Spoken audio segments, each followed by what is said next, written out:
Warning: the following content is rated E for everyone, technically, but also M for mature because we don't know how to contain ourselves and how to not swear. With that said, if for whatever reason you've decided, yes, this is the podcast where I should definitely let my kids listen, mm, we that's questionable at best. But hey, far be it for me, a guy doing a warning intro that's anything but judge you on your parental skills. Anyway, with that said,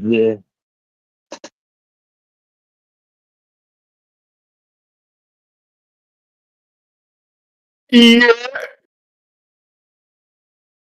Merry Christmas. I'm the one who was just talking to you.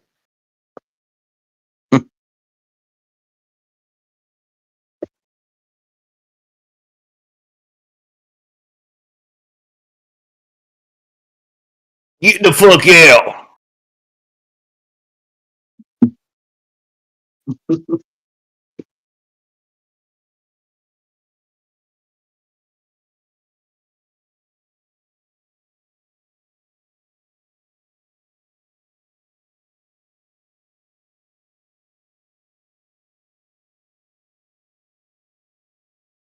Fuck yeah. Well, see a giant Godzilla with a bunch of crystals jolting out of him. Also a chance to see uh, Kong in a giant fucking unnecessary battle spacesuit. Yep.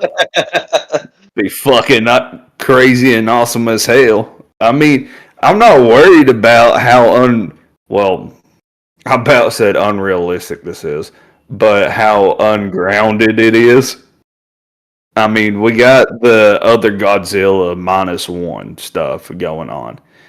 So with that Godzilla, you don't have to have two Godzillas that are being super serious. We can have this Godzilla X Kong that's just about having some fucking fun and doing some wild outlandish shit that everyone can enjoy.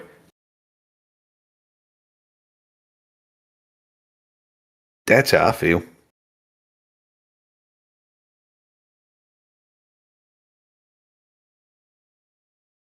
I was just gonna say, honestly, I'm not that surprised that's the direction they took, and I think that it's probably a good thing because uh, we've seen a lot of fans be interested in a lot of the space fights and stuff when it comes to like big beasts and Godzilla. Everyone has always kind of been like, how fun would it be to watch Godzilla just take on a monster in space with all kinds of lasers and shit? And I think honestly, it probably is the right move. So I think. I think it'll be a good movie, and I think it'll be really fun to watch. And yeah, I'm not surprised that that's the way they went with it.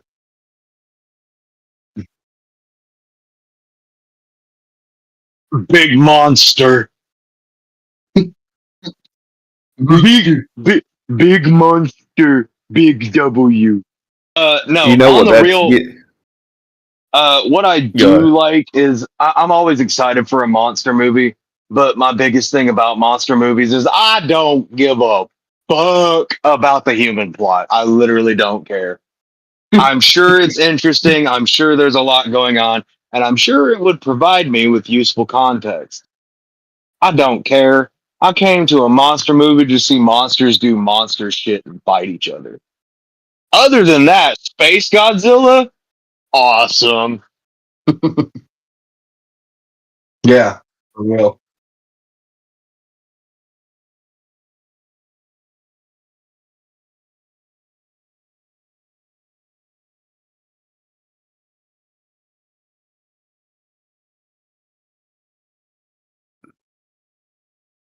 At first I kind of thought that whenever they was explaining Space Godzilla, it felt more so like something that might come from Center Earth just because of the crystals ordeals and how we've already seen the crystals in this last Godzilla X Kong movie.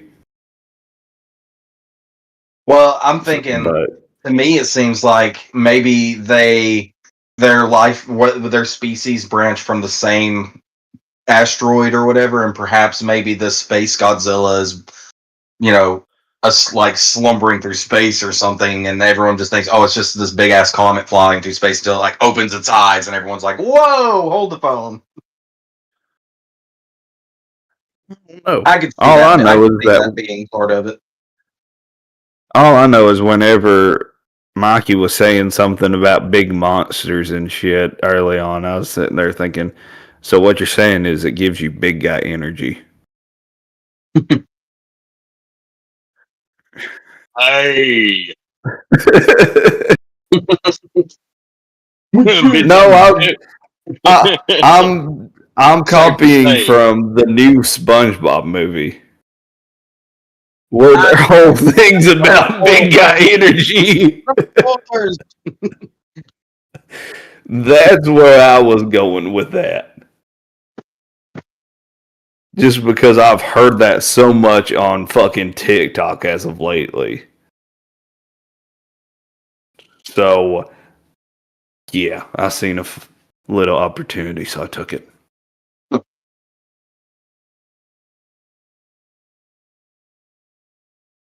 All hail Not till we see Spacezilla. them. All hail Plankton.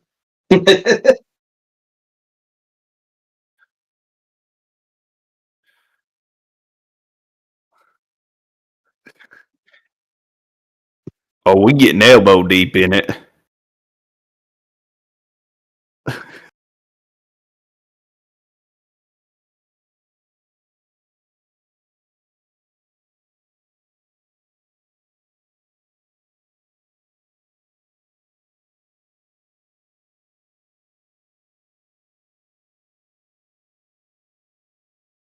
Leave now. No, don't. No, come back.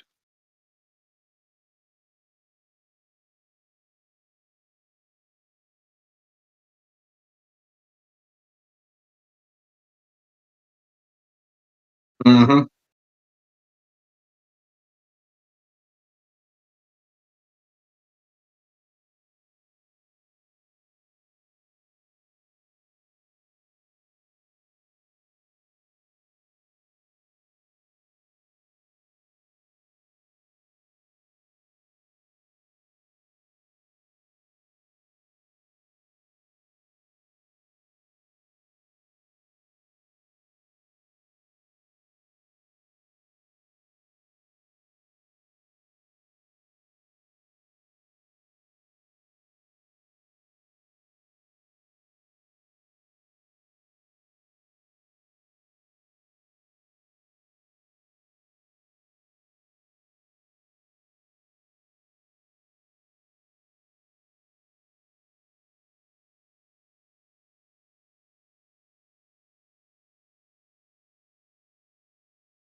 So, sorry to jolt in out of nowhere on you. From what I've heard, is that whenever the dialogue he's speaking is him kind of like he's saying a prayer to Odin to guide him on his journey. Yep. It's like he just now landed in back on Earth, or he's somewhere, and so it's just him on his journey towards whatever, because he's out in the middle of like a wilderness too. So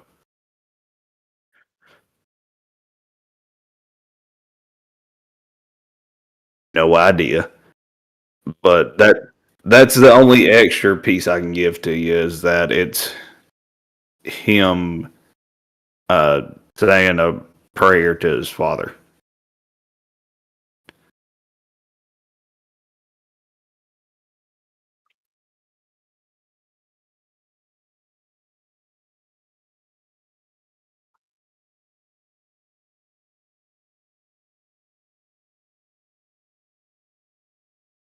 Or for at least for 4 weeks.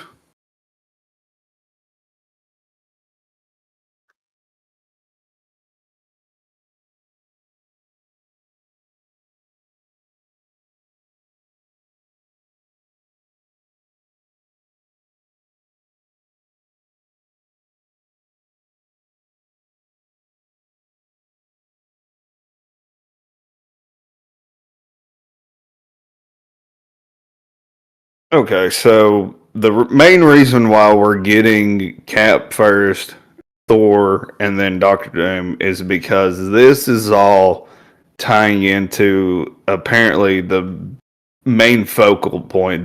Your kind of like your main characters for this will be Thor, Captain America, and Doctor Doom. Don't ask me how or what. Like, what do they tie into? Not for sure. The only other thing I can give you with the main plot point is that apparently this will also tie into families, because if you realize Cap has a kid now, possibly has more than one kid too, because apparently there's been talks of how there's there's images of it, like him having a swing set outside and there's kids playing on it. So there's chances that he has more than one child. Um, and then, of course, Thor has a kid, and then the Fantastic Four have Franklin. So the main focus feels like it's about family. And I've also heard, you can put this off to the very far side as a rumor too, that in the universe that this Doctor Doom comes from, he had a family too that got taken from him during all these during the collisions or whatnot, incursions. Thank you. But apparently his family was, his son was Franklin Richards, and his wife was Sue Storm in that universe. Does make sense. So that's the reason why he is. That's the reason why, like at the end credit of the Fantastic Four, we see him having his moment with Franklin, right there in the living room, is because he's sitting there absorbing the thought of his kid and seeing his kid again. So that's going to play a huge factor into these movies. And of course, they find another fucking way to get me emotional because, you know, once you become a parent, you get emotional over seeing that type of shit. I mean, either way, I knew that this movie was going to make me emotional because honestly, how if you can have it a fucking heart not? at all, if you have a heart at all, this is gonna be an emotional ride. Oh yeah, absolutely. Hurt my fucking feelings. I know.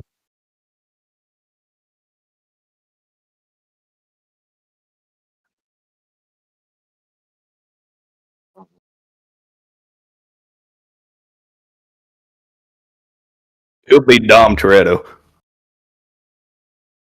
Tom Toretto. Family.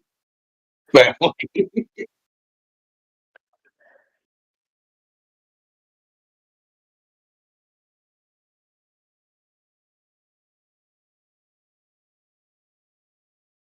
If it's not the X-Men, I could also see a Fantastic Four.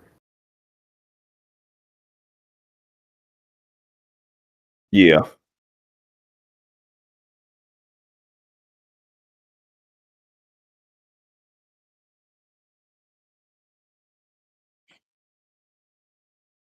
That's kind of their thing. kind of I their don't thing. know.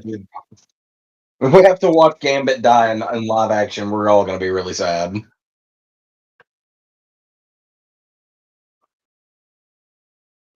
Yeah.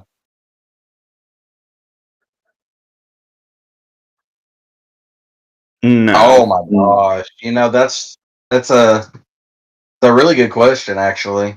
I don't see them killing off Gambit. I don't see them killing off Wolverine. Oh, they're definitely not The killing only off reason why I don't Wolverine. see those two is No. because those two are already in discussions for the whatever next Deadpool movie is. Well, And maybe the yeah, next. that Well, and maybe there's the next also Deadpool movie doesn't take place during or after. Maybe it takes place before those events. that and there's also discussions of there being a solo Wolverine project in the works. Good. Oh my God, I didn't hear about that, man. So Ooh, ooh.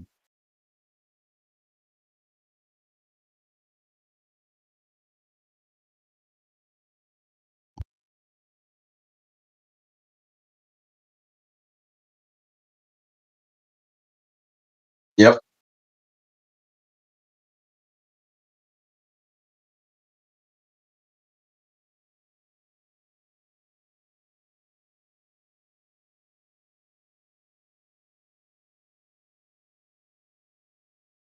Yeah. Yeah. Hmm. This is the finality of it.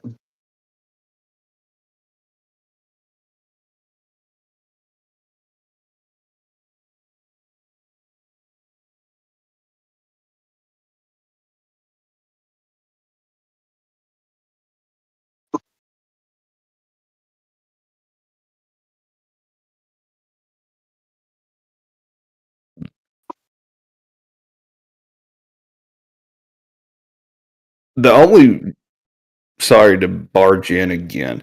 The only one I see just randomly dying early on would be Nightcrawler. Well, it could be. It Like could be Kelsey Grammer's Beast. the only reason why I see it being someone like Nightcrawler is because I mean, do you really see him being in Secret Wars? I see a lot of these X-Men lasting till at least Secret Wars and past Doomsday.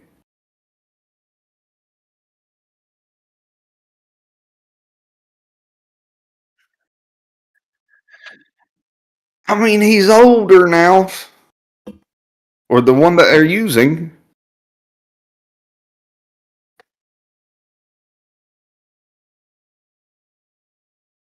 Yeah. Yeah.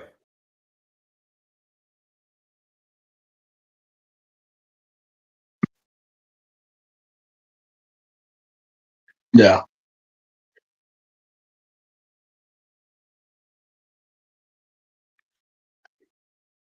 I just don't see him killing anyone out yet.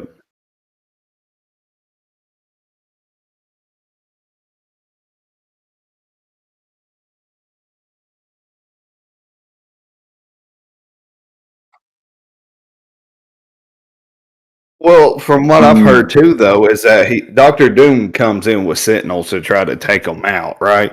But apparently, he doesn't have any good of luck with it, and like he struggles to use them, and that's the reason why we see him laying all over the place.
Even if we do see some die, we could also still see them come back because of Secret Wars bringing in new variants of them.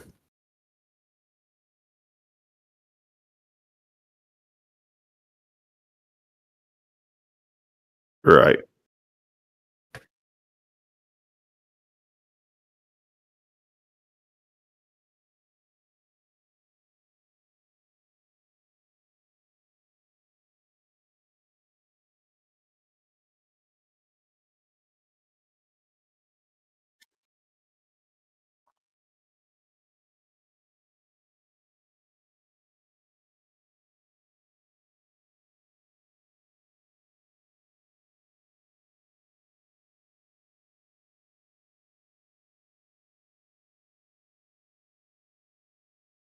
Yeah.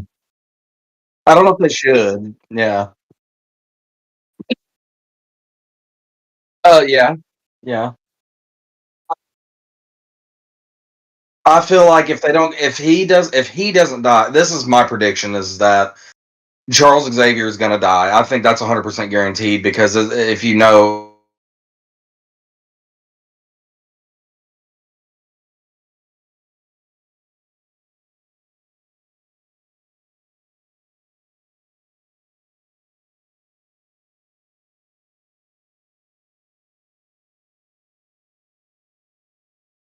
yep,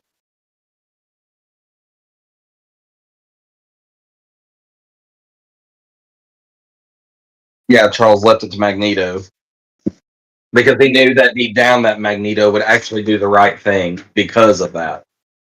Yeah. He knew that Magneto would respect Charles and lead that, even if he didn't believe in everything Charles did, that he would absolutely honor his wishes and death because they were still friends regardless of them fighting.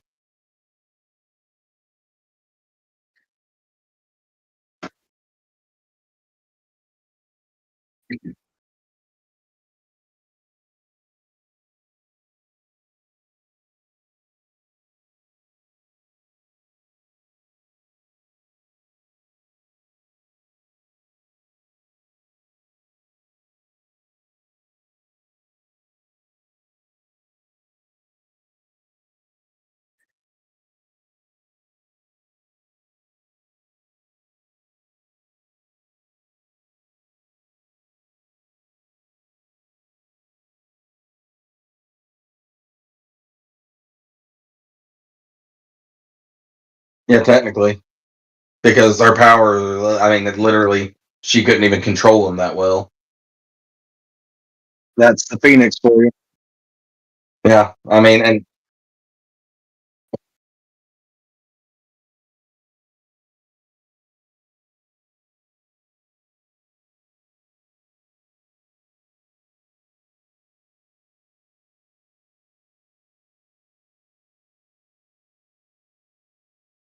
oh, really?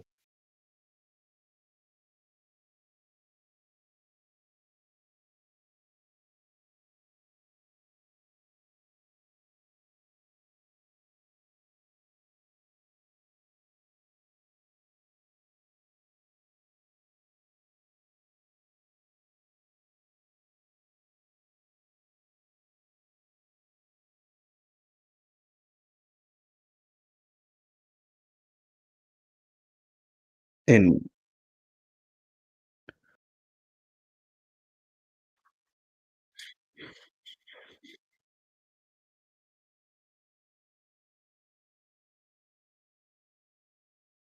in Doomsday? Hmm.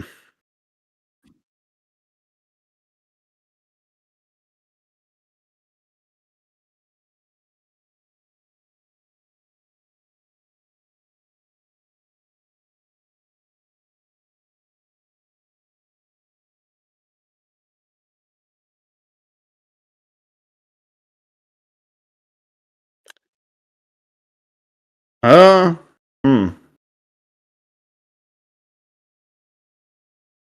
This is gonna be awkward if y'all stay on me because I'm not saying shit. Yeah, I was about to say I can't really think of anything. Something that would be what you kind of cut out in the middle of that, just something gut wrenching that would happen. They'll leave everyone shook. Oh man, I mean, there's a plethora of things that I'm certain that they have thought over about how to make us really like have an emotional outburst in the middle of the theater. And honestly, I think something that could be hard to watch would be possibly watching because we know Tobey Maguire is confirmed for the movie. He's going to be in it, so I feel like it's possible we could see him die, and that would be pretty hard for that. I mean, and it would bring an end to that era. But I think that right there might hit people harder than they would expect it to. Like, just talking about it doesn't seem like there's a lot behind it, but I feel like you see what I mean, right? Yeah, it's one of those sneaky ones that would really hurt, you know. I Okay, I mean, got it. that's my Spider-Man, bro. You know, that would kill me in the middle of the theater. I got it slightly. It's not going to shake us as hard as what you're asking for, but it will leave you shook. Um, the interaction that I think we're going to end up getting between this Doctor Doom and Pepper Potts, Mm. Oh man, yeah. and him emotionally hurting her because that's not Tony.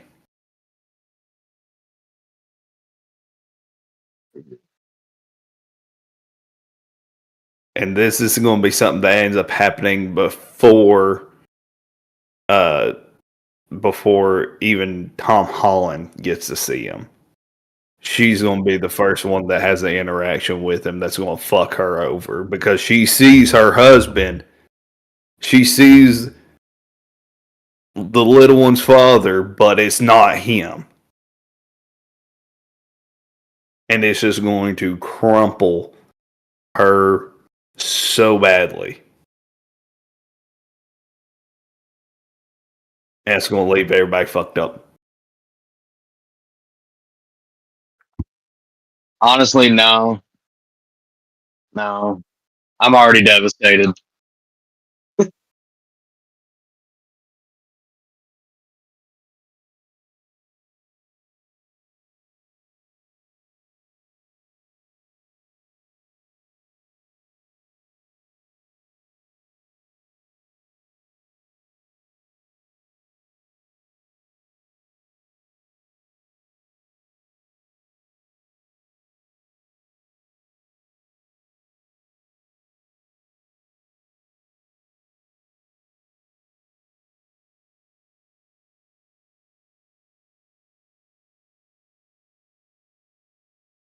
I mean, if you want to talk about a way to kill off some X-Men, but not necessarily kill off your main ones, that's how you do it. You just have that way, right?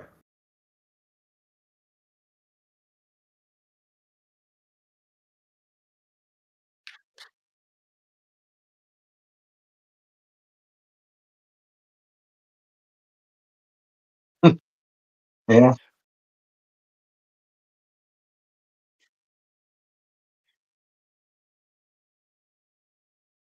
No, but can I throw just something random out that's off to the side that doesn't have to do with Marvel? So I got on to Rotten Tomatoes because I got a bet going on Kalshi over Avatar, and it's sitting right beside the new SpongeBob movie. Right? Guess who has the higher Rotten Tomato score? Fun, fun. Yeah, it's sitting at 85%. Meanwhile, Avatar Fire and Ash is sitting at a 68%. Nope. I'm looking at it right now. No. So the 91% is not the Rotten Tomato score. That's the popcorn meter for Fire and Ash.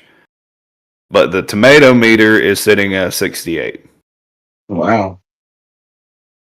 Only a half decent movie. This well, it's the same rating right now though as no David, Oh yeah, I heard that was actually really good too. and that movie has a 98%. They have a 98%. Well, I mean that's the one that everybody keeps up with though.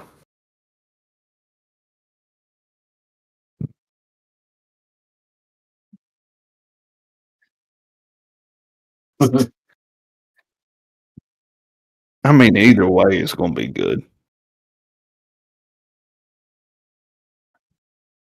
Nah. Nope, it's excited. Not really. Excited.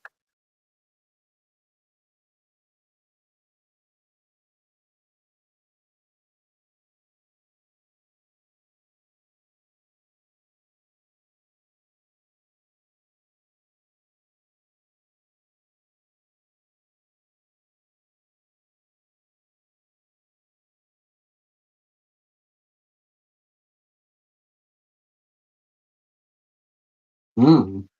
Like the body spray? Terrible. I want out.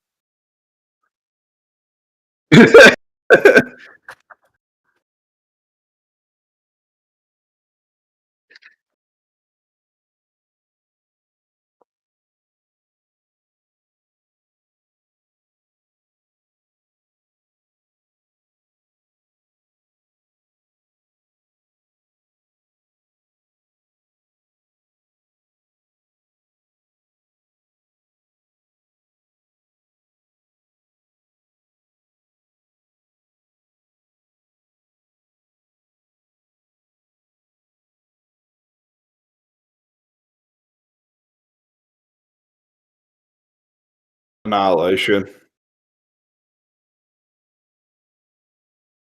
That's honestly the way I thought we was going to go was into Annihilation right after this.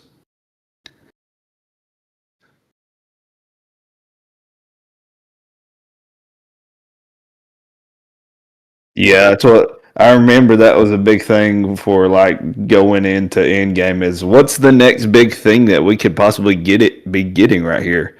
Maybe it's Avengers. Yeah, but I mean,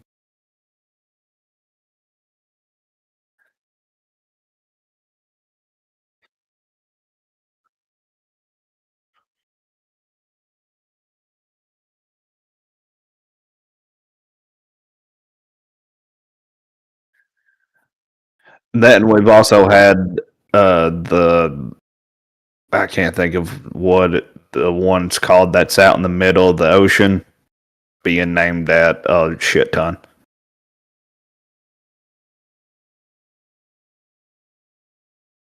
because that one is where they get adamantium from.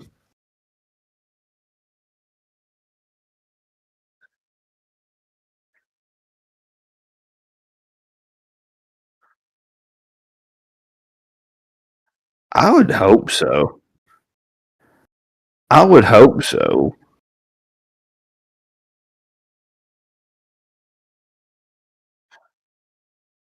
But at the same time, this isn't a Eternals 2 that we're getting. These are just Eternal characters in different movies leading into this event. So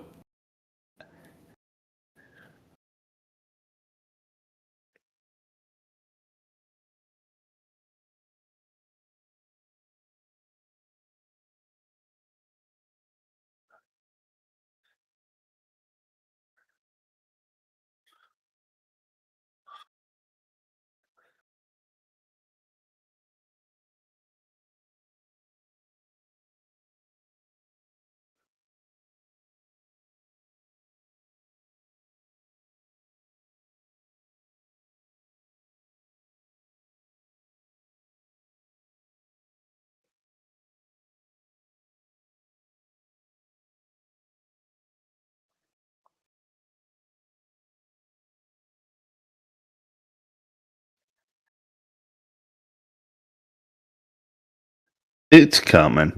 It's going to take us getting through Secret Wars first and into our next set of phases or whatever you want to call them by that point. But we'll get there.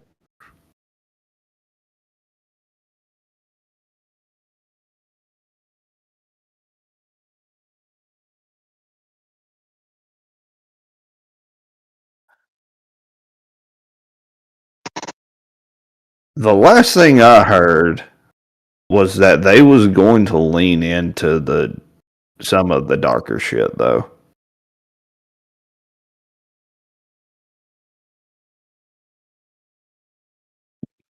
That will well, I mean, so here's the thing that we we might be leaning into that, and it also sounds though like we're leaning back into the different styles where we'll have our Earth heroes and our galaxy heroes, right? Because if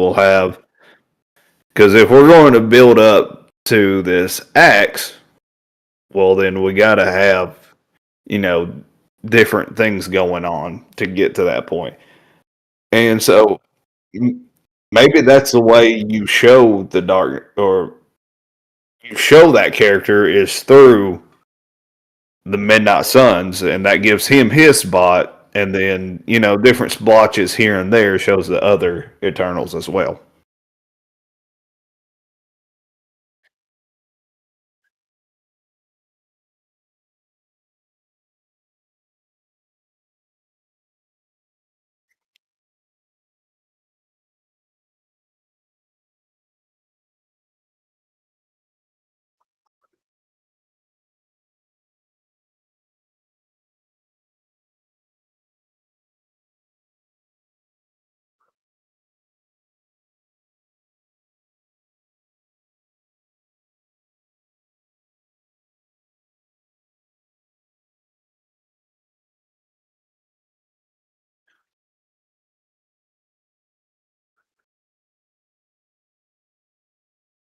The Avengers versus X-Men will come in the form of scenes or a scene in Doomsday. That's going to be what happens. More than likely we'll have Doctor Doom come to the X-Men universe first. He's gonna fuck them up, right? And then a little bit later on, the Avengers are going to show up to X-Men universe because of Captain Marvel wanting to get to Monica Rambeau, and they finally figure out where she's at and how to get to her. And whenever they arrive, well, the X-Men just got done getting fucked up by somebody that wasn't from their Earth. So what are they going to do except try to fight whoever else is coming through? So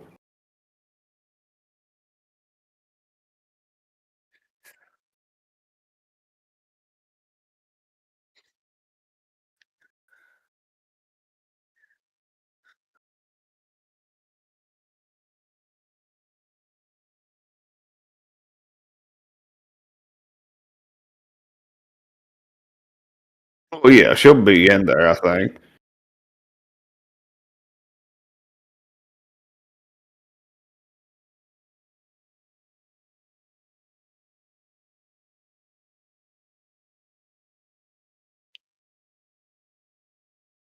Oh yeah.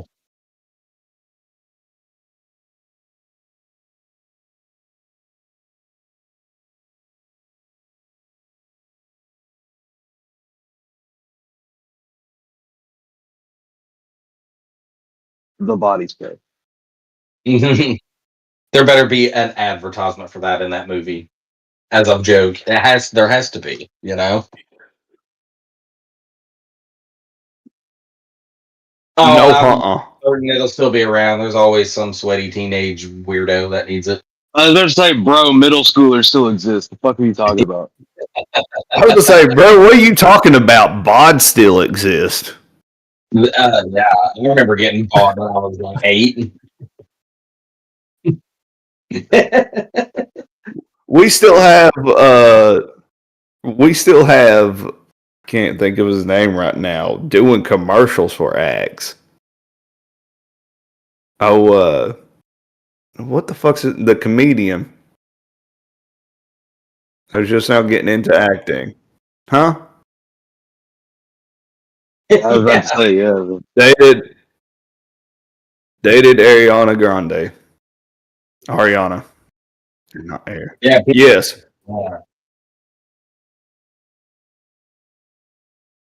Yeah.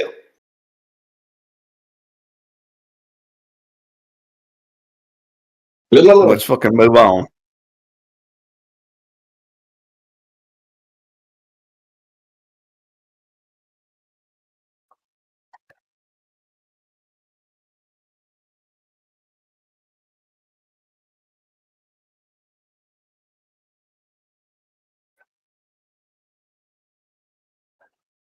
Yeah. Surprisingly, somehow I am hooked on this movie already. I am ready for it to come out. Ready to see what we're getting out of this. I never thought I would be excited to see a Supergirl movie until now. Uh, Obviously, seeing Lobo in it just helps that much more. I'm excited to see more of him. The only one thing that I wish that they would do, even though I highly doubt they will, is have Lobo have his dog too. I just think that'd be funny. Since we're still seeing Crypto in this movie, why not give Lobo his dog in this movie? Um,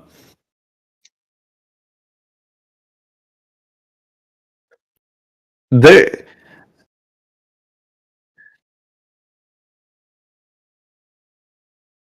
Yeah, apparently, from what I've heard, they do something to him in this movie. Whether or not they kill him or not, I don't know. But from what I know, they fuck him up pretty good, apparently. Um, yeah, and that might be the case. Is that Lobo's dog is the one that fucks up Crypto? So that'd be a lot better than seeing a human fuck him up. So I could see Yeah. that being a good possibility. Also, I've noticed, and I know this isn't James Gunn's movie, but it feels heavily inspired by Guardians of the Galaxy.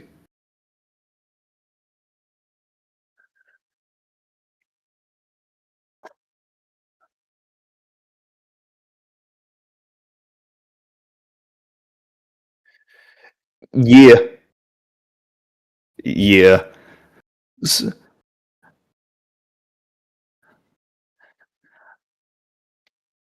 I don't know if they'll make it the. Uh, right Maybe now, just listen to maybe just though. like taking inspiration from that emotional damage they did to people. Well, so from what I've heard too, though, is that the director of this movie, or at least I believe it's the director of this movie, is a huge fan of what James Gunn did with Guardians of the Galaxy. And I mean, we are on a different planet in this movie as well. So, I mean, it can work. I don't see it being too overpowered of Guardians of the Galaxy feel, but we'll have to wait and see.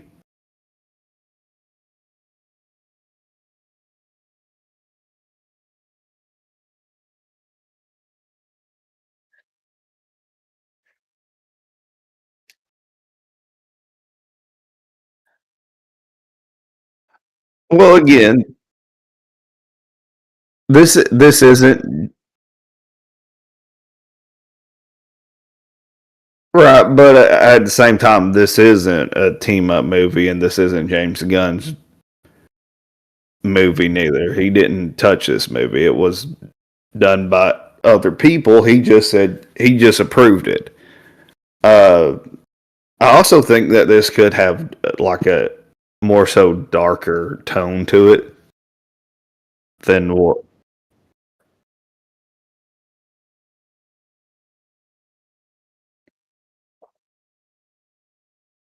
Lobo kills people.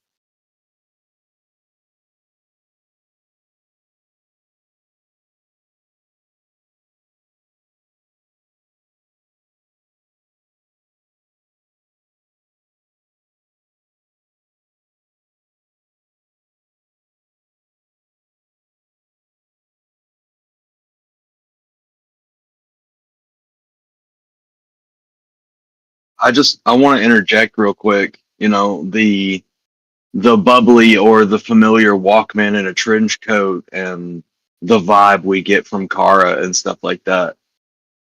I think that is absolutely, and if it's not, could definitely be a red herring.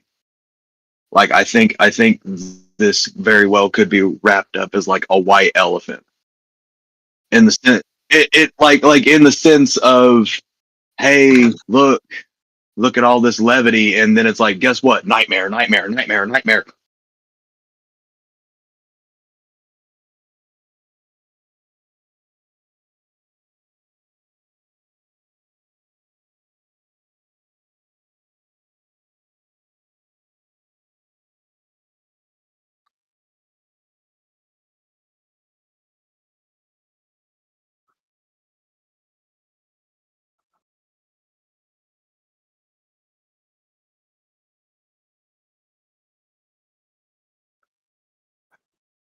I mean, you gotta understand too, if like the story behind Supergirl and like where we pick up with her at is kind of like in a fucking wild state because she just got done watching this planet that she was on get destroyed around her, except for one part getting saved. Right. Yeah.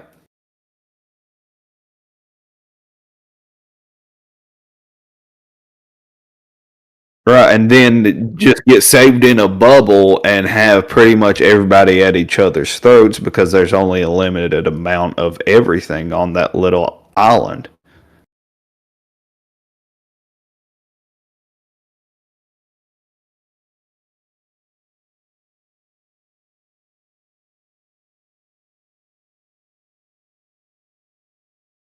No, that's my job.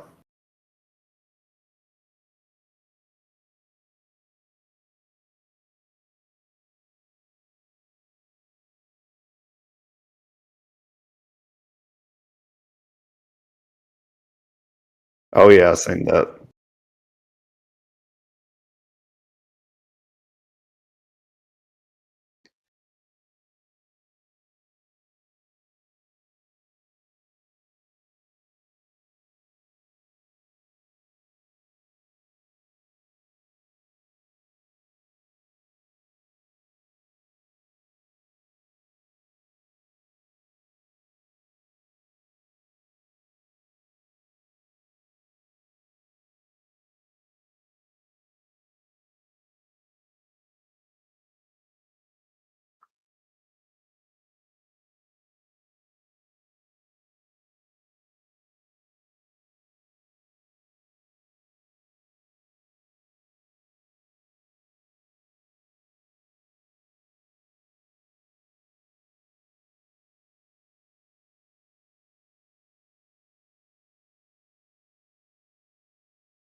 Let's see here. It looks like this guy hasn't been on like a lot of big things. Well, at least big things for America, because he is a German actor, so a lot of this stuff that he's probably known for is things over there and not here as much. But he definitely has the look. Like if you like the photo I see of him right now, if you shaved his head off, yeah, yeah, I see it.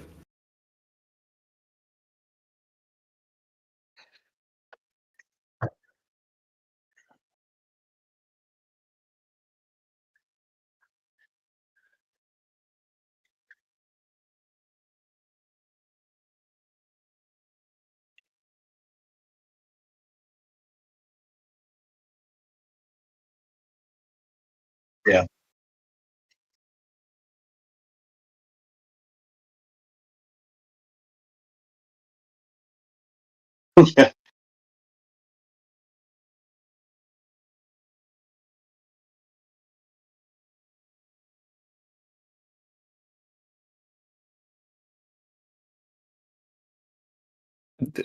there's only one answer to this: the right way, the way that you would think he would, right? I mean, he's going to portray it as the badass that Lobo is, and they're one of the same person, pretty much. It seems like, I mean, he's wanted this role for so long. This motherfucker has deep dived into this character before he even knew that he was going to get the role. And whenever he figured it out, he was skipping around.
Uh, yeah, I do. Not necessarily about Jason, but more or less about the character. And I think if he was if he was definitely that excited to play Lobo, that was something he really, really wanted to do. I think he'll do right by it.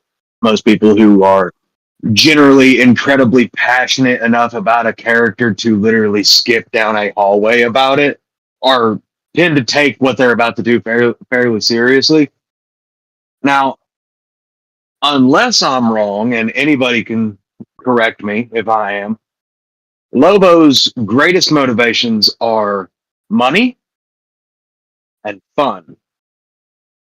His definition of fun, anyway. And Lobo's greatest nemesis isn't exactly a person, it's a feeling: boredom. I know that's kind of a generalized thing, but Lobo hates being bored. He likes fun, his version of fun, which is usually violence and rude commentary in that order. Sometimes at the same time. He's a Deal. bounty hunter. Yeah, that's what I'm saying. So I think if Jason Momoa is that passionate to skip down a hallway sing-songing about how excited he is, he's going to play Lobo just fine. Lobo is a very specific brand of crazy, but he's not like Deadpool level of watch me break the fourth wall crazy. He breaks the fourth wall, yeah, but like not in the looks at the camera, hey you, nerd. It's just I don't know. It's a specific. There's a way to do it, is what I'm trying to say, and I think Jason will do just fine.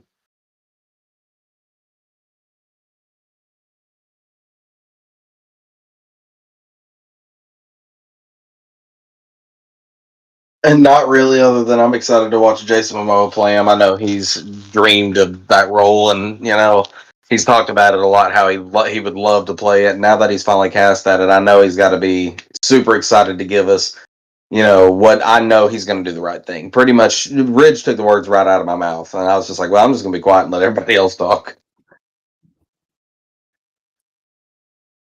Yeah. So real quick, this doesn't have to do with Lobo, but this still has to do with Supergirl. What do we think about this? The young girl in the movie.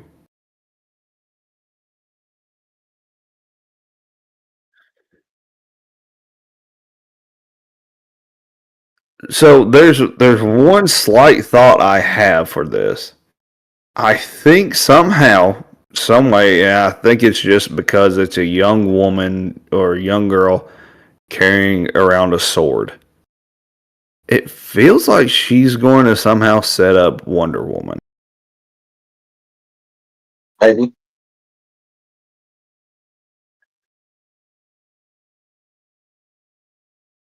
That's what, like, maybe she's a runoff from him or something. Like, I know the sword doesn't have to do with that. The sword has to do with the villain of this movie used it to kill her parents or something.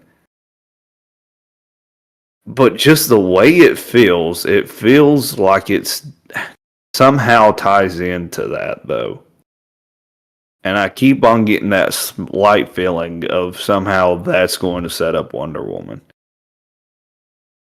Because there's also talks of Wonder Woman coming in by Superman Man of Tomorrow.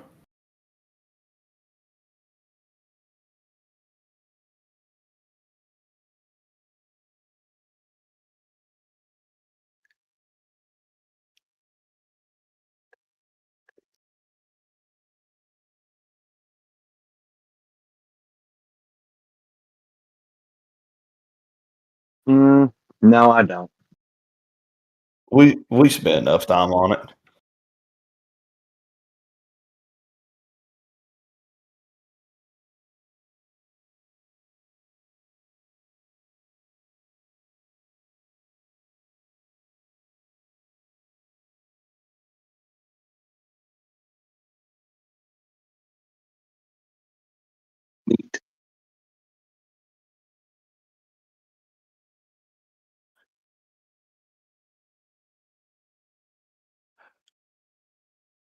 It's just I don't know how to feel about it still yet because I mean that you're taking shows that should probably be on HBO Max or buy HBO Max onto there. Now, I know that we've seen HBO work with Netflix before on certain shows and give Netflix certain shows like Peaky Blinders, but I don't know. You know, I don't know how to feel about it in full.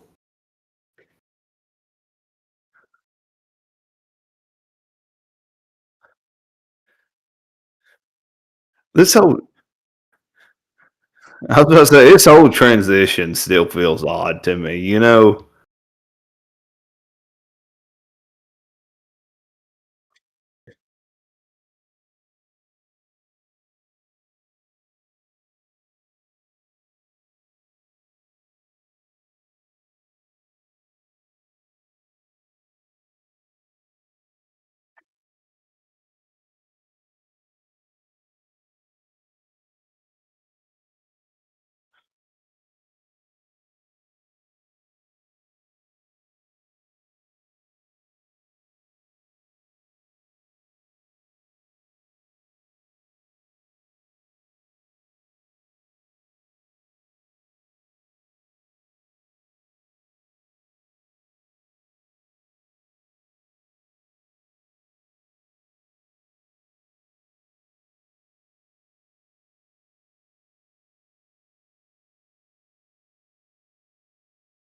see it cause. I don't see it causing any collision between two companies. I find that as a little bit of a pun, by the way, with collision, because AEW has collision, and I think that show just happened too. Anyways, I don't see it being any collision to them. What you have is two different companies that just so happen to coincidentally buy stock or buy into these two wrestling promotions. And I could see it end up being because even in like other countries right now, more than just Raw is on Netflix. You got your pay-per-views and everything is on Netflix right now. Same for AEW and Warner Brothers, and anything HBO related is a lot of AEW's catalog is on HBO Max right now. So who's to say that whenever these two merge together, that they'll say, "Oh, hey, we have two different wrestling shows now. What if we just put them all onto either Netflix or HBO Max?" Because they'll both be underneath the same banner, so it's all Netflix. You'll just sort of separate it off into different categories, kind of like how DC will be separated off from the HBO Max side and put into Netflix. They could take the wrestling from Netflix and separate it over to HBO Max. And then they have both brands, and I mean, unless WWE decides that they want to cancel their deal with Netflix, which I mean, if they do, they don't have that many more options left. There's only they would have maybe Paramount and Amazon, Apple TV. They could just go back to Peacock, but I mean, there's not that many options.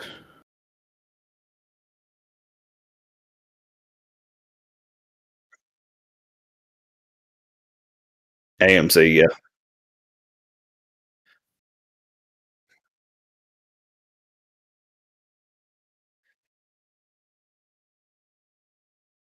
No, they still. I'm pretty sure didn't WWE kind of bought TNA, didn't they? Or TKO did.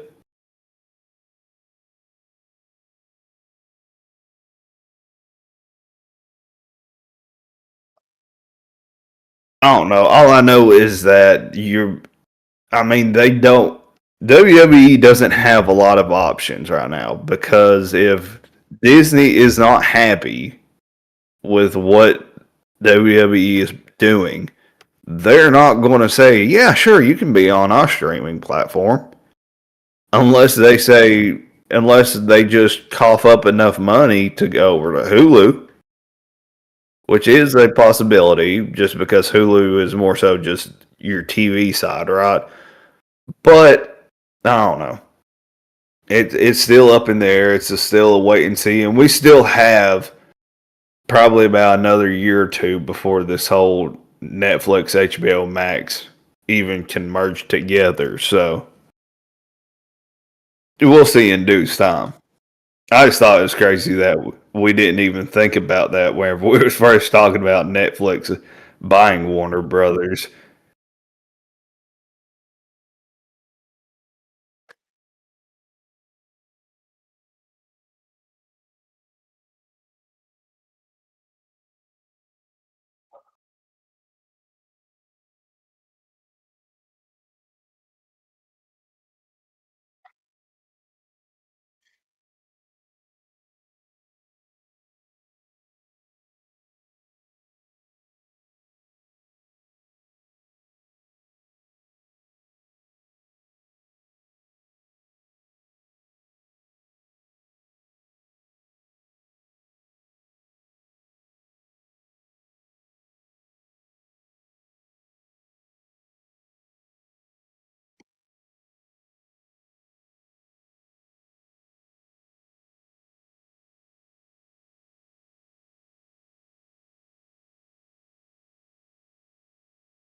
I thought it was a great way to show that everybody that only watches the main roster. I thought it was a great way to show Oba to everyone and just how great of a wrestler he is.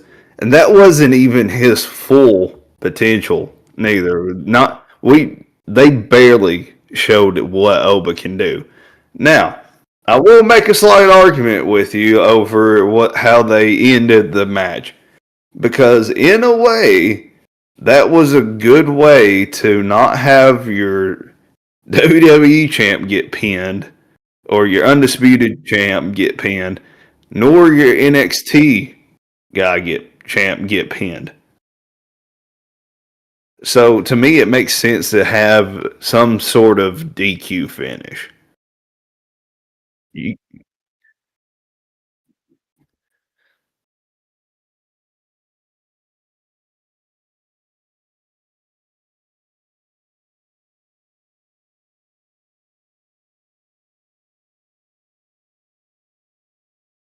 Oh, I watched some of it because I was doing my Christmas stuff, so I didn't get to watch every match. But I did watch. I did watch Oba's match, and I was. I mean, we all know Oba's an impressive athlete. Like 100%, he's got the charisma of a badass, and I mean, he's really good at what he does. So I think it's a shame it did end so early. But it makes sense for what they're going to set up, so I'm not too upset about it. And I think them, Cody may use that as, I can't believe he, you know, you rob these people of, a future great getting his shot, and uh, but yeah, I thought it was a good match. I just thought it ended a little too early.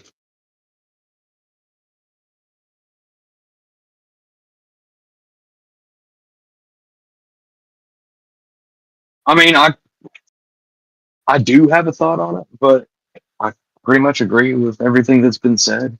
So it's not an original thought. Like I would just be parroting what everybody else has said so far.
yeah, pretty much same feelings towards it. I thought it was a great match in general to have, and that's one of those matches that I was fine with them putting over the NXT star because I mean, there's nothing on the line, so why not let the next superstar in Soruka be the one to get the win? And obviously, she's fucking at athletic freak doing all those flips and whatnot. So fuck yeah, you know.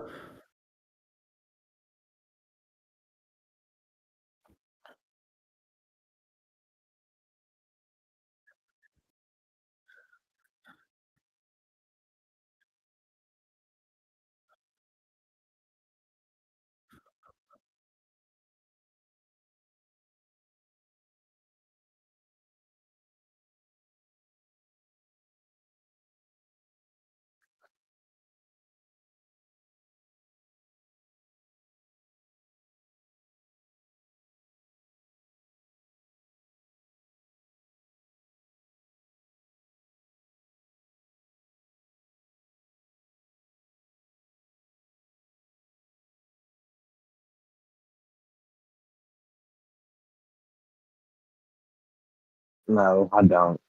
No notes. All I was gonna say was I thought it was funny that Lyra was gaslighting the shit out of Bailey afterwards about it. So that was a pretty funny thing to watch. I thought it was good. So.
I could not agree with you more on the sentiment of that was a absolute stellar match. I wish it would have went on a lot longer than what it did. It was like the shortest match of the night, I'm pretty sure. I think that well, I think they said it was only from what I've heard, it was only 6 minutes worth of a match. Yeah, but we seen so much in those 6 minutes.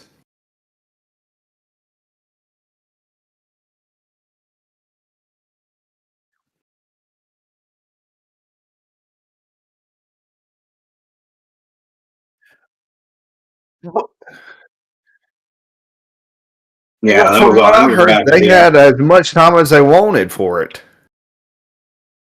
There wasn't a time limit on it.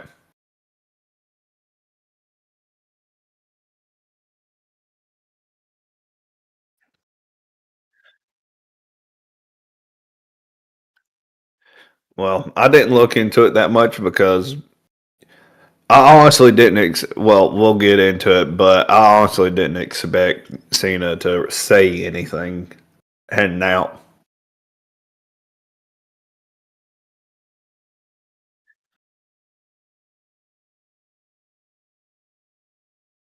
No, I didn't get to really watch that one. I need to.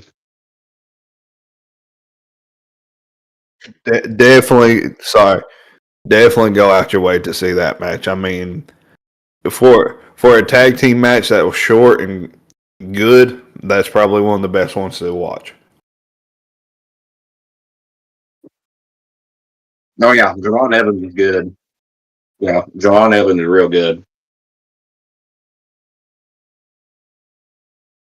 Of course, you're gonna pull for him. Yeah.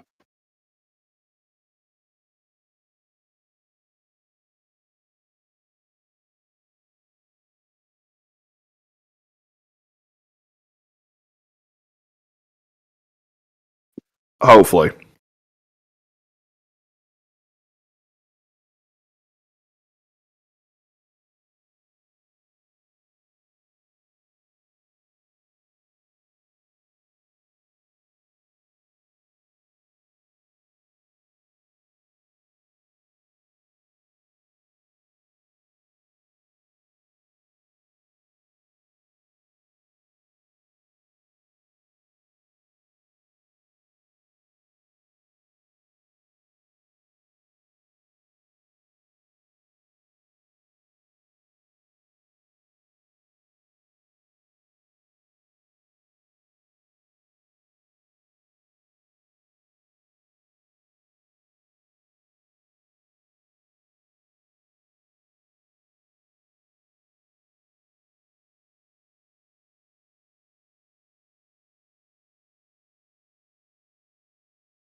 Sorry, I laughed so hard because how would I know that was going to come to me first? Um, Let me scoop my mic in a little bit closer, bring y'all a little bit closer to me. Listen, we all knew that Cena was going to lose this match, right? Yep. Is it safe to say that? Passing of the torch, Well, at least between us four, Yeah. I wouldn't call that passing of the torch. The passing of the torch happened back with Cody and him. I think that's the closest as passing of the torch we got. The whole time, like we knew it was coming that he was going to lose, just didn't know how. I think that was a big thing. I didn't see him tapping out to be the finish. I didn't see him getting pinned to be a finish. I just seen him getting put in that chokehold and just passing out because of his drive of not wanting to give up. But at the same time, he has nothing left in the tank, and he just didn't. I was thinking he just wouldn't want to show that he's giving up in front of the crowd. He tries his hardest, but just doesn't tap, right? So it was a little surprising to see him tap, but as soon as I seen him smile, I was like, this son of a bitch is about to tap. It was just written on the wall as soon as you seen the smile come across his face. And you know, it's just setting up Gunther to be going on this legendary killer run.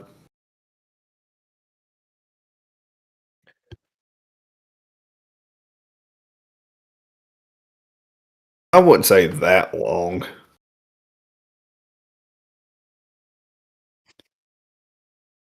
Well, definitely at least the next year and a half. I'll give it that. Just because we'll get into my thoughts on what's going to happen with Gunther here shortly. But yeah, well, I mean, we can get into it now if you want that, or hold off till after everyone gives their thought on this match. Okay.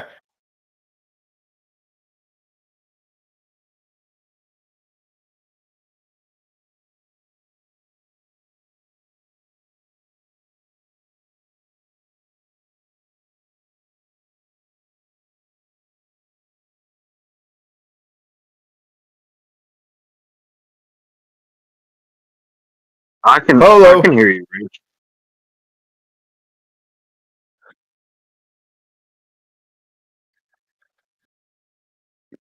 Gotcha. The only time my emotions got me was right there whenever the video played at the end. That's whenever it got my emotions turning again. And I was like, son of a bitch. I thought I got all my crying out the way whenever I seen the video that went up that was sent to y'all on TikTok. But nope. Still had some emotions left over on it. And yeah, that's my main thoughts on it.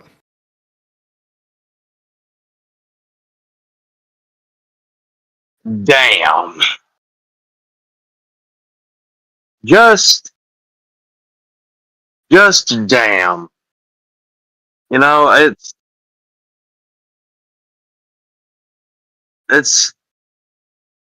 it's kind of hard to put into words, honestly. You know, John Cena is. You know, was very huge for me growing up. Is still huge for me now. Very important to you know, my little brother Aaron. My little brother Aaron. You know, for anybody who doesn't know, huge John Cena fan. All about the hustle, loyalty, respect thing. Like, not taking a dig at my little brother, but if you would imagine a sort of chubbier kid, plenty of baby fat still in his face, wearing the black chain link hustle, loyalty, respect shirt with the dog on the back. Everybody can probably imagine a kid like that. That's the kind of kid Aaron was. Like Aaron had the wristbands, he had the hat. He was with John Cena from like day one. The moment he discovered wrestling, he was all about John Cena, and I respected that. Like every time he and I would play wrestling, I would have to pick somebody else other than John Cena because he was John Cena. And you know what? He played wrestling games a lot more than I did, and he beat my ass like a Cherokee drum. But that's just one example of the number of memories that man has given me, not in just one form of media, between a beloved younger sibling wearing his merchandise to playing.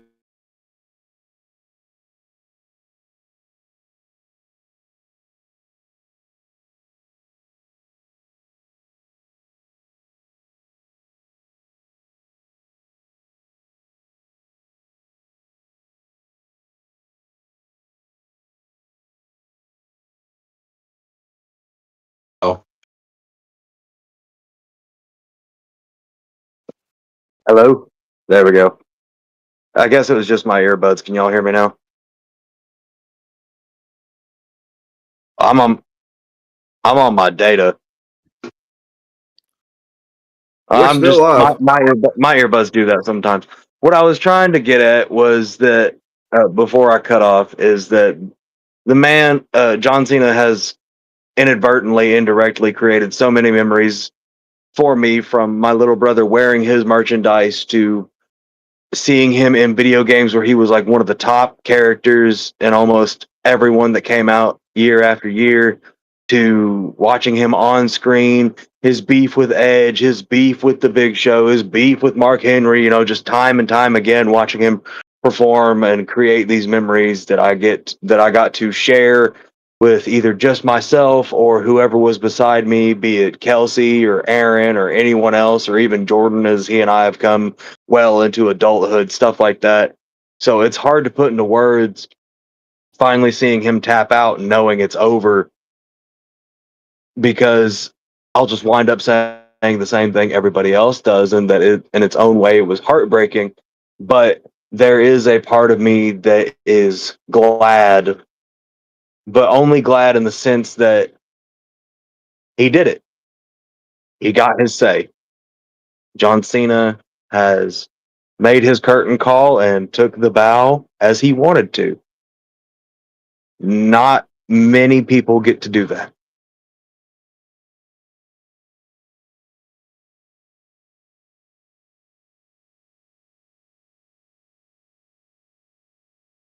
well, I mean, I'm probably going to be in a little bit of a minority percentage here, and it's just there's a couple things.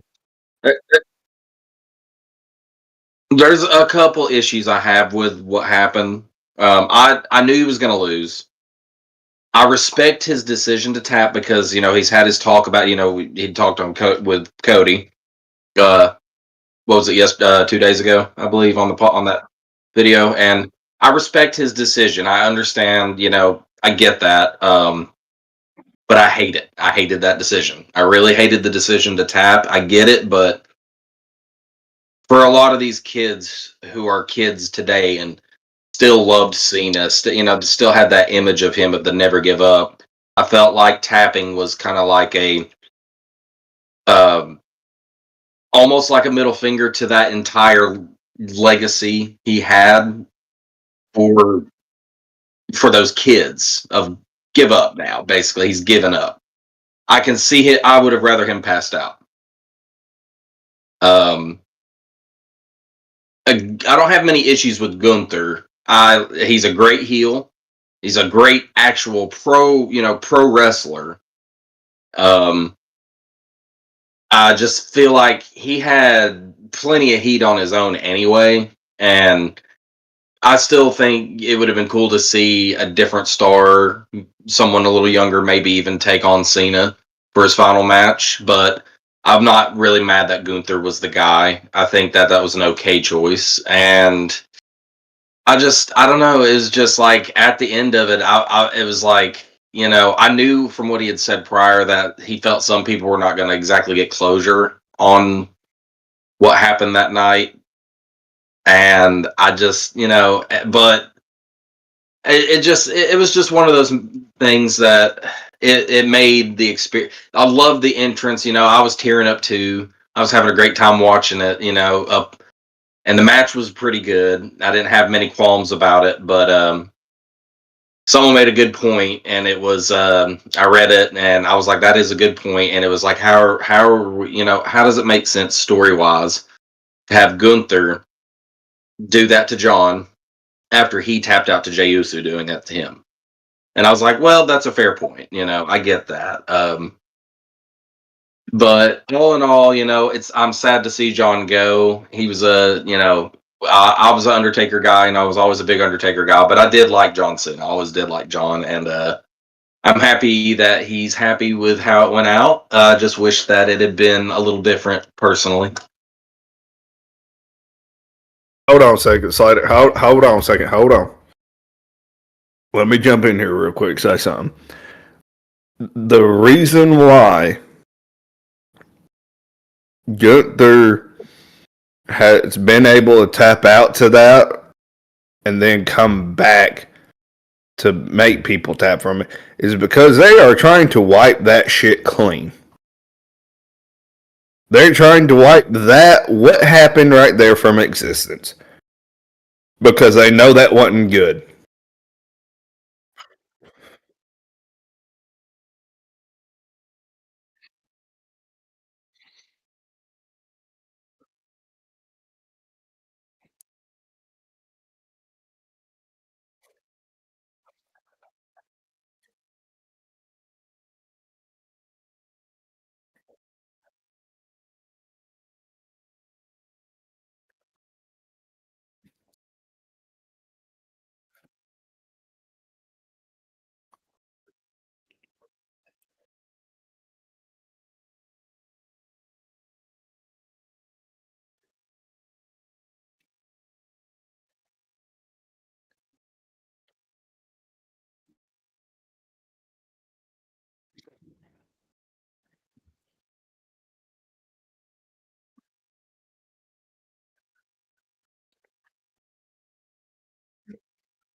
Not in DC.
not everybody knew that though.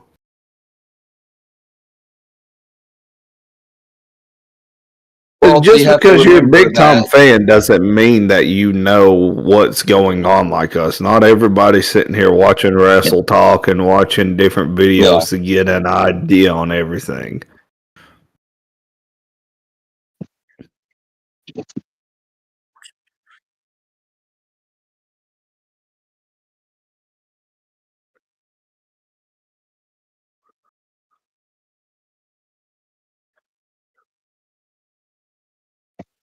he Also, always he has a he really didn't cool take see. on things. Some people couldn't even see him smile at first. Like the people that were there didn't see the smile. There were Oh some yeah, people no, that watched it on TV that didn't see him smile. Uh, I seen the smile, but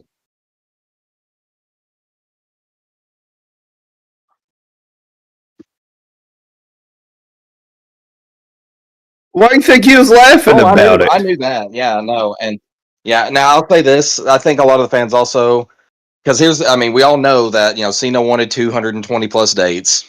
They only needed him for 36, and I thought that was stupid. Personally, I was like, that is stupid. That was Oh, stupid. no, no, But okay. if you notice, most of what was going on, um, wasn't totally in his control at first, and when they lost, The Rock and Travis Scott being in the middle of it, that he went over this. Is basically like, well, here you go.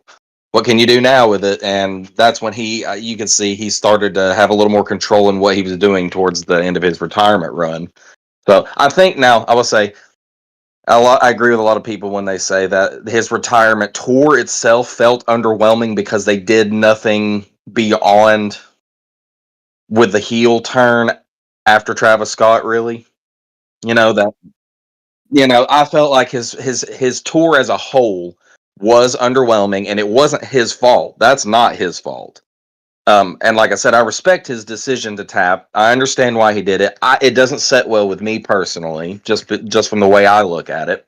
The fans, that's the thing I agree with them. The fans shouldn't have been chanting like they shouldn't have been ruining his moment like that. I felt like I was one of the people that was just sitting there with like in silence, and like the gravity of the situation was hitting me. And I was just like, man, he's retired, and I definitely didn't get the ending I was hoping to get out of that, and that's why it settled differently with me. It's not like I disagree. I'm not like most of these IWC people out here who just have nothing to do but complain about every little fucking thing that they have a problem with.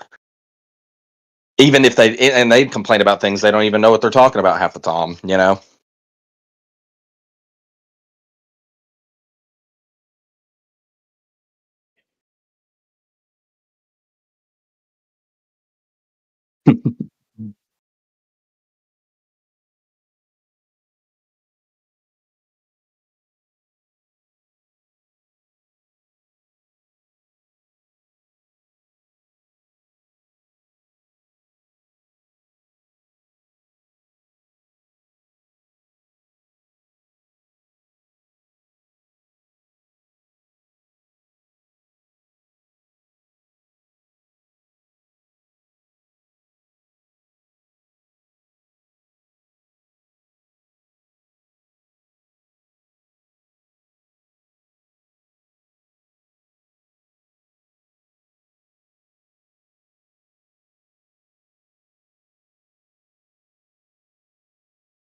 Yeah, the fans didn't do it any favors, like because when I heard him chanting, for me, like, yes, I wasn't the happiest over the decision of how it went, but the fans really, I felt like that was really disrespectful to Cena, and it kind of ruined his moment.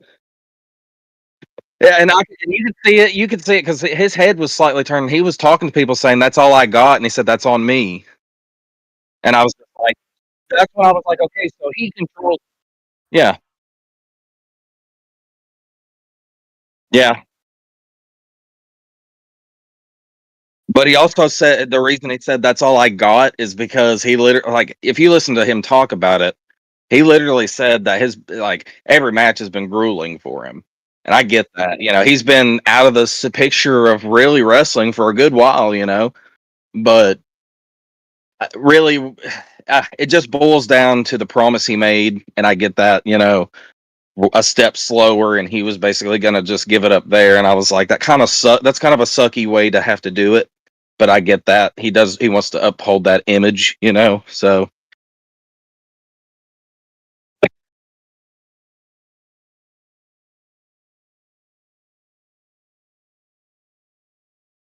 well, and see, and yeah, I get that perspective. I just feel like that decision, the way it went and how it was perceived and how it was received, that's going to make this is going to make it one of those biggest things that divides fans. You get those moments in you get those moments with WWE where something really divides fans, and I feel like, unfortunately, this match is probably going to be one of them.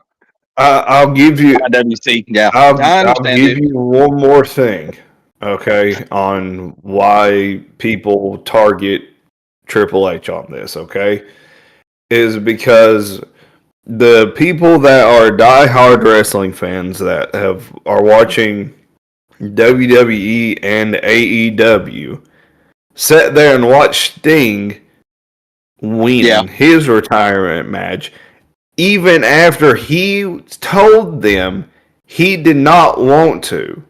He wanted to go out losing that match, but instead he got overthrown by the Young Bucks and by the man in charge over there and said, "No, you're winning on your way out. It's too bad you don't get what you're wanting on this one. We're going to overrule this." So he had to go out that way. People wanted it to be that it didn't matter what John Cena says. They wanted it to be that Triple H would overturn what John Cena asked for and have him go out winning. But that's not Triple H's way. Triple H's way is he's going to respect the dude that he actually likes.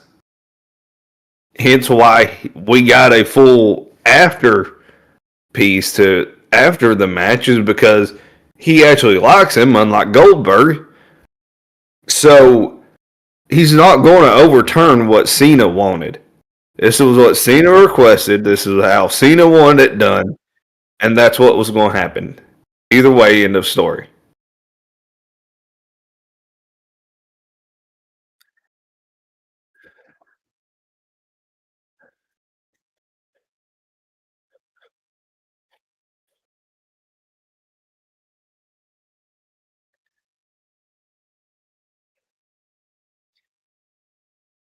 Yeah, I got a good little theory here. All right.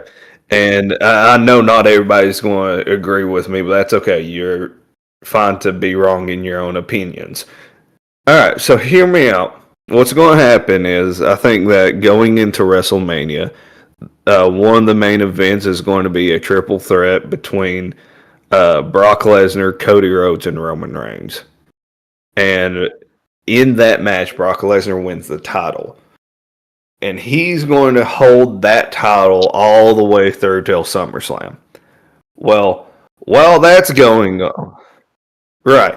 So while that's going on, we're going to continue this run of Gunther being this legend killer as he's going to go into WrestleMania, I think. And I don't know if they'll build this from the Royal Rumble or not, but I think by WrestleMania we're going to have him versus AJ Styles. That's where AJ's going to get retired at, is at WrestleMania. And then after that, it's going to lead to the next big feud for Gunther heading into SummerSlam against Brock Lesnar. And there he'll go on to retire Brock Lesnar and win the title off of Brock.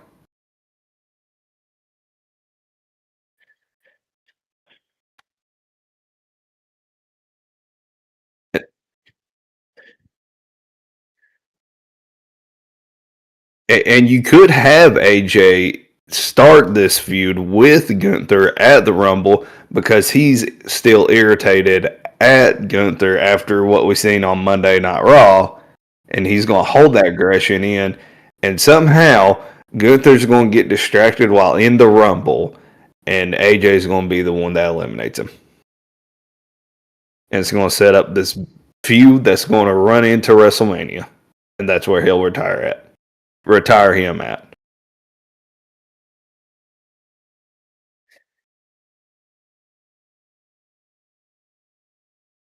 Yeah, I was gonna say basically the same thing. I'm gonna say also this, that to appease those that are displeased with um how the match ended with Cena, they're really gonna have to capitalize on making Gunther just that heel. Like, I mean, they've got to now, because if they don't, I feel like they're gonna lose some viewers on that one, and it's just because how the IWC is, and some people may just tune out because they're disinterested in, or they just get disillusioned from what's happened. So I feel like they're really gonna have to capitalize on pushing Gunther's heel hard, and they're gonna have to, because it's just one of those things. They're not gonna they don't have a choice now. They've pushed it to that point. So, and I think he can do it. I mean, naturally out on the outside, if you watch him talk naturally on the outside, just talk to people, you can see he's got that. He, like, on the outside, he's a kind of a hardcore person on the outside of professional wrestling too. So I think he really does, and I appreciate. Who he kind of reminds me of in a sense. He kind of reminds me of the Von Erich's dad as a heel, but like a monster version of that. See what I mean? Yeah, like beginning, like, yeah, in his prime, kind of. That's who he reminds me of, and that's why I say anyone. That's why I've always said all these IWC people. That what's pissed me off about what they're saying is what they're saying about Gunther, because they're wrong about him. I'm not saying he's the greatest of all time kind of guy, but he's a great performer, great in the ring. His mic skills are getting better, thank goodness. So no,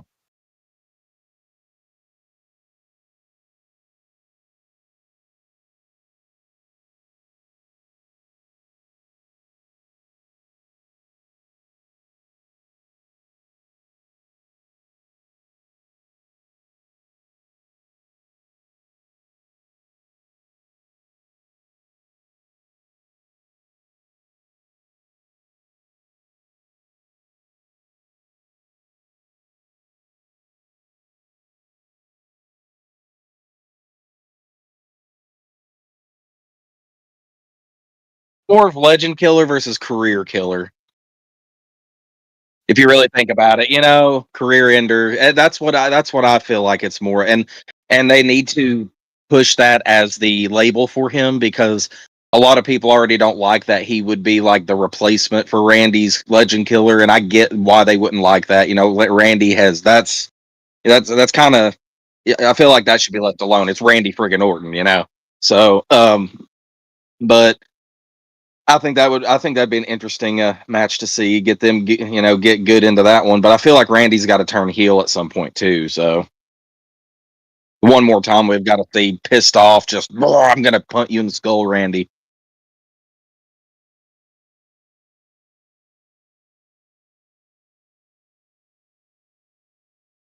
Honestly, I'm pretty much with everyone else here. I don't have an original thought beyond what everyone else just got done saying. So my input my, my Yeah. input's a little useless because it's just like Gunther needs to go full heel, Oh and yeah. like and then three other people were like, yeah, Gunther needs to go full heel, and you all say it a different way, and I'm just kind of like, uh, hmm. I'm thinking Gunther needs to go full heel. It's like, what am I supposed to do?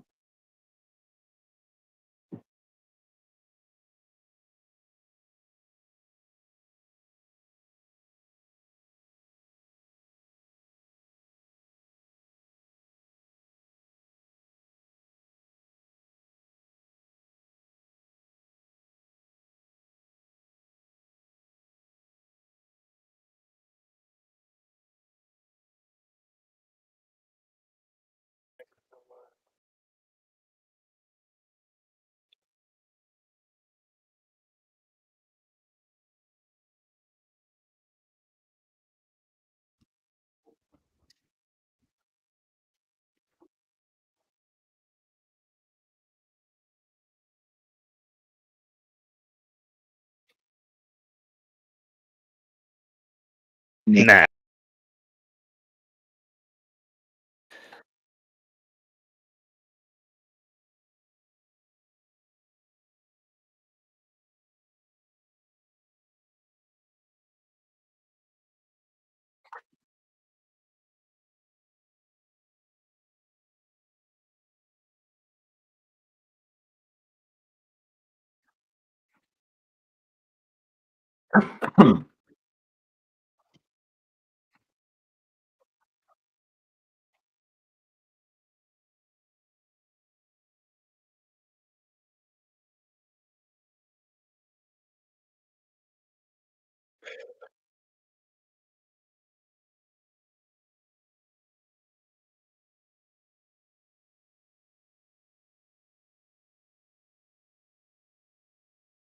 Boy, man, you put me on the spot. But I will say, I for sure think we're all going to agree on this one. But I think 100% out of the three I've got right now, 100% Chris Jericho is going to be in it. I think that's the perfect chance for him to come back to start, his final retirement run. I think that's what's, that was officially discussed. We all know that, and he's posted, the picture of his entrance and everything from when he returned.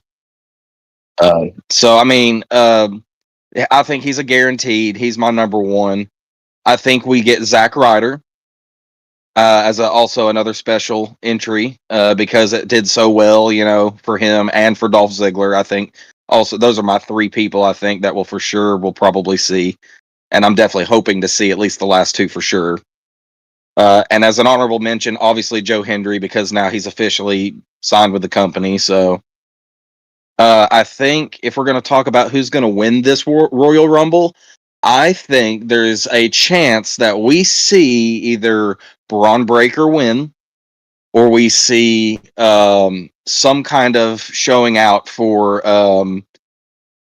maybe possibly we could see something to do with what's his name? Rusev.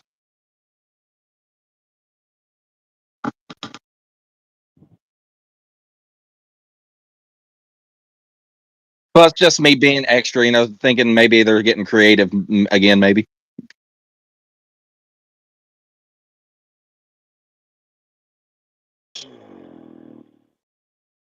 I'm thinking that I got nothing. I really, I know that's super lame of me, but I really can't think of anything. Oh Oh, my come on god, now. You can go on to WWE and look at the roster. mm,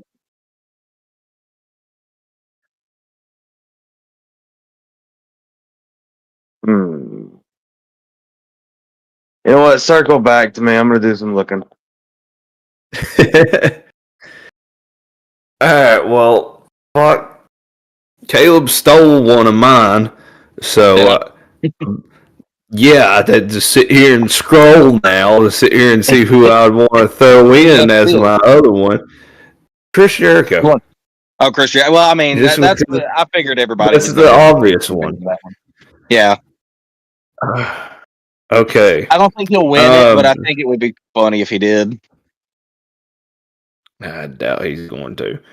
All right, so the three that I'm going to throw out there, I think we're going to see the comeback of Jacob Fatu. He's going to return back at the Rumble finally.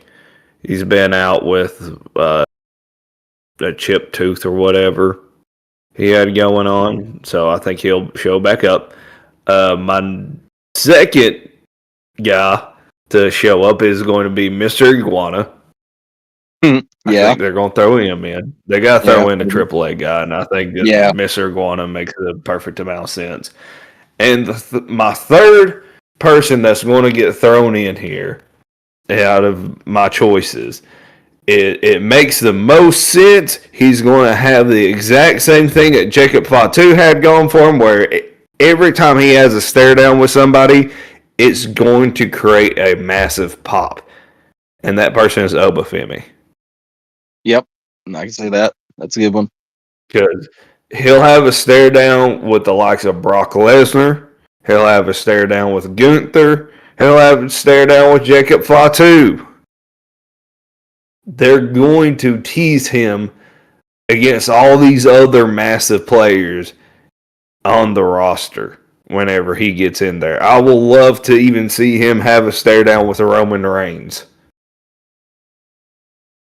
I also slightly think that he's going to get eliminated by Drew McIntyre. Just to set them up a WrestleMania match. I feel like it'll be a dual nation where it's two people tagging him. So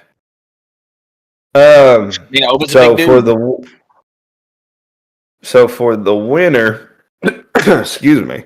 For my winner is I am going the safe route and saying that it's going to be Roman Reigns.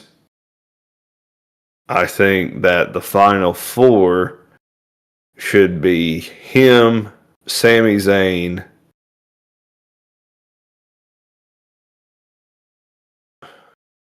who's another good one? Maybe CM Punk too. And then, because why not? Who's to say that he will have the belt by then?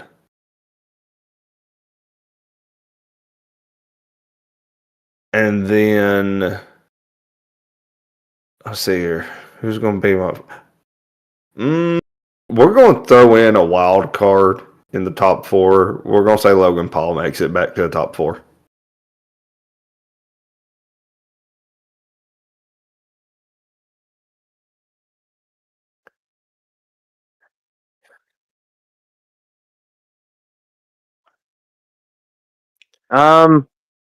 I can't really pin down a winner, but I can tell you, just on a personal thing, like just on a personal beat, things I would like to see. I'd like to see, like either I'd like to see, Penta do some cool shit. I mean, he's always doing cool shit, but I like Penta a lot.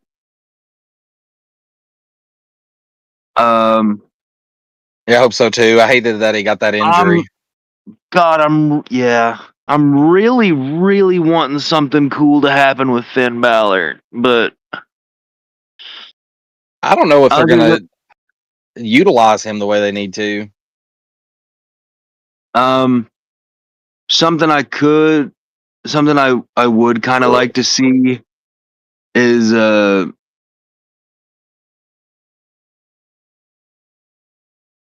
I don't know if that would make sense or not.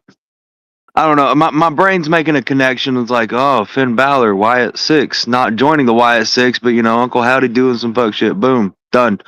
But that aside, there I was scrolling through the roster and I saw somebody else, and it kind of sparked a light bulb.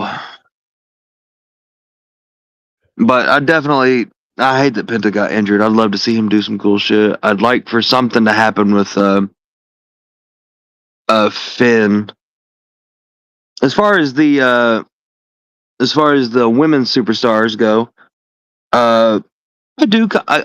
I want to say I kind of like foresee something going on with Lyra. I don't know how. I'm not saying that's like. I'm not saying the writing's on the wall. I'm just saying I could see that happening. Um, but as I'm, I think I'm kind of with Ridge. I kind of see Roman taking it.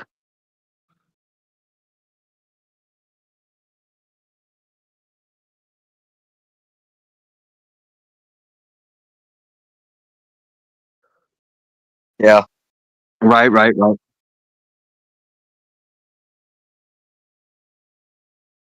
Yep.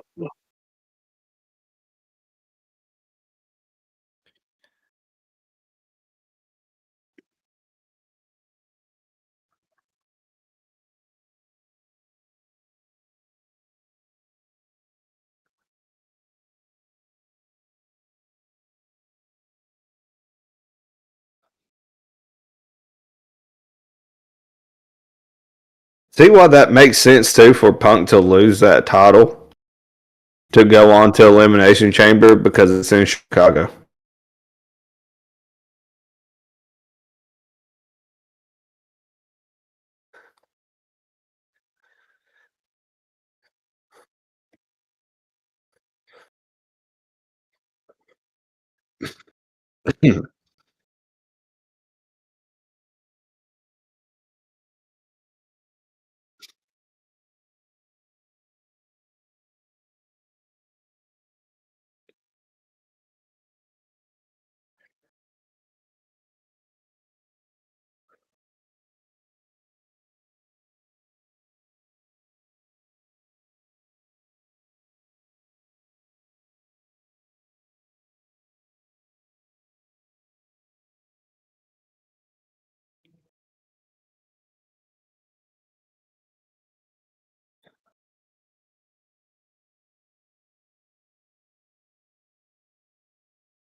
Where you got a personal inkling of the Lucha Bros in AAA.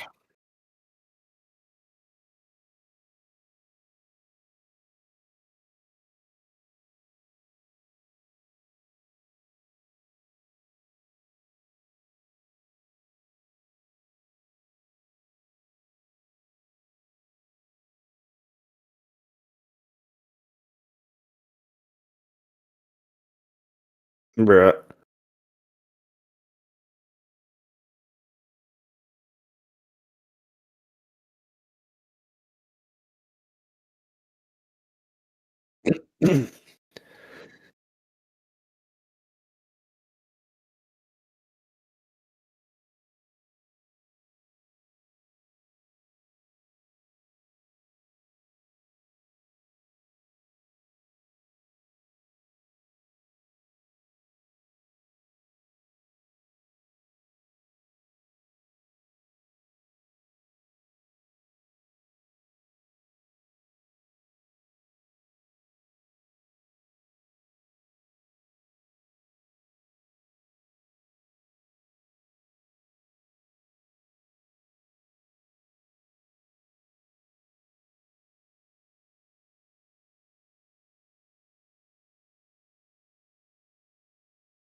Yeah, that's true. That's true.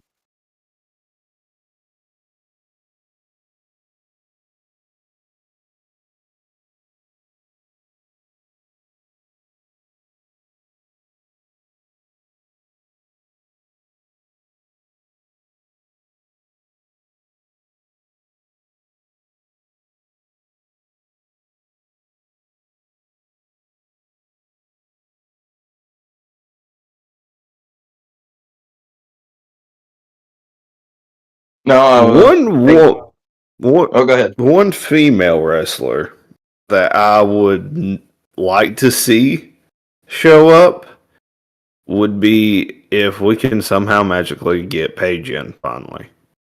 I bet you would. Yeah, yeah,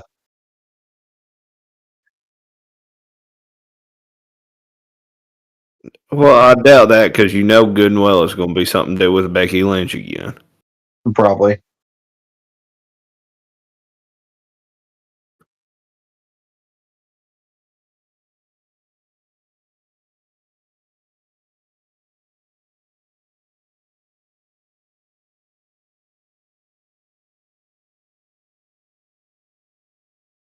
That's true. Brother, you've been calling that for the past 2 years.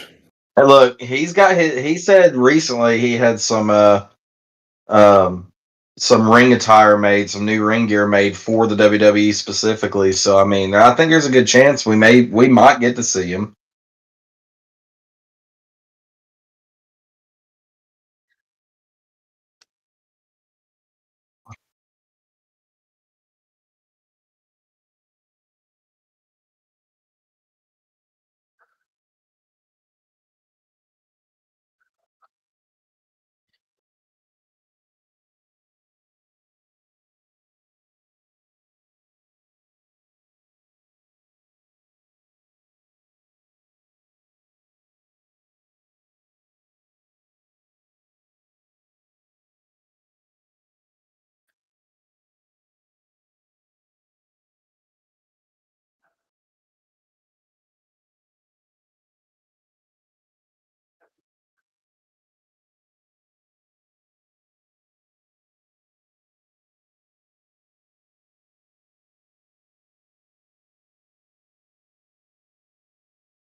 That match, I saw that match.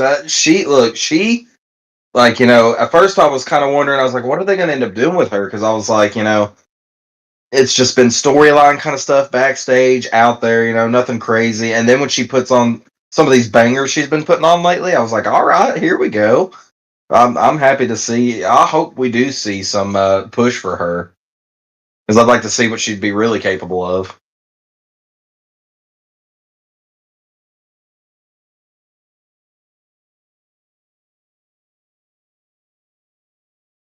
I Nah. don't know. Quit being mad at Triple H, everybody, please. We understand that he's going to be. I mean, who's to say they're not setting him up to be the next evil boss?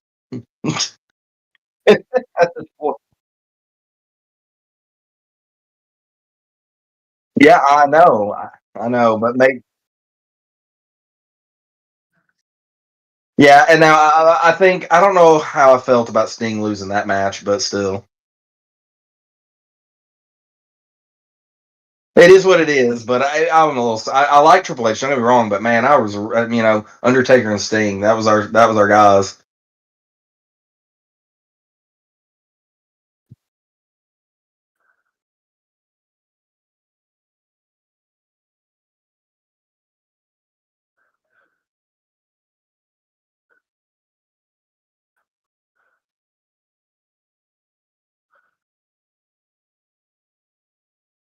And even if you've already done it, just go ahead and grab 2 others. I mean, there's more phones than just your grandparents and, your relatives. Hell, go grab your boss's phone. Shoot, create a new email, make a new account, and follow us again. Something. Damn, we could use anything. We appreciate you, though.